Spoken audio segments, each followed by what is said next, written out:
New York state budget নিয়ে চূড়ান্ত চুক্তির পর বাসিন্দারা প্রথমবারের মতো ইনফ্লেশন রিফান্ড চেক পেতে যাচ্ছেন বলে জানিয়েছেন গভর্নর ক্যাথি হোকুল। এই রিবেট প্রথম ঘোষণা করা হয়েছিল গত ডিসেম্বর মাসে। হোকুল জানিয়েছেন 8 মিলিয়নের বেশি নিউ ইয়র্কবাসী পরিবার প্রতি সর্বোচ্চ $400 পর্যন্ত রিফান্ড পেতে পারেন।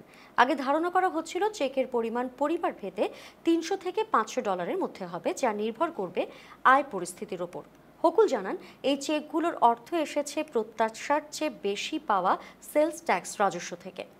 হোকুল বলেন, তিনি নিউ ইয়র্কবাসীদের প্রতিশ্রুতি দিয়েছিলেন তিনি তাদের পকেটে টাকা ফেরত আনতে এবং রাস্তাঘাট ও সাবওয়েগুলোকে নিরাপদ করতে আপ্রাণ চেষ্টা করবেন। এই বাজেট ঠিক সেটাই করবে। আইনসভায় অংশীদারদের সঙ্গে কাজ করে একটি ভারসাম্যপূর্ণ ও আর্থিকভাবে দায়িত্বশীল বাজেট পাশ করার চুক্তিতে পৌঁছেছেন তারা। ভালো জিনিস সময় নেয়, আর এই বাজেট নিউ ইয়র্কের পরিবারগুলোর জন্য বাস্তব পরিবর্তন আনবে।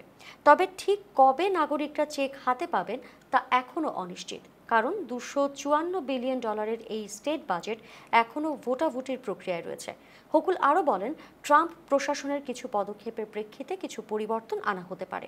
এই বাজেটে স্কুলে মোবাইল ফোন নিষিদ্ধ করার প্রস্তাবও অন্তর্ভুক্ত রয়েছে।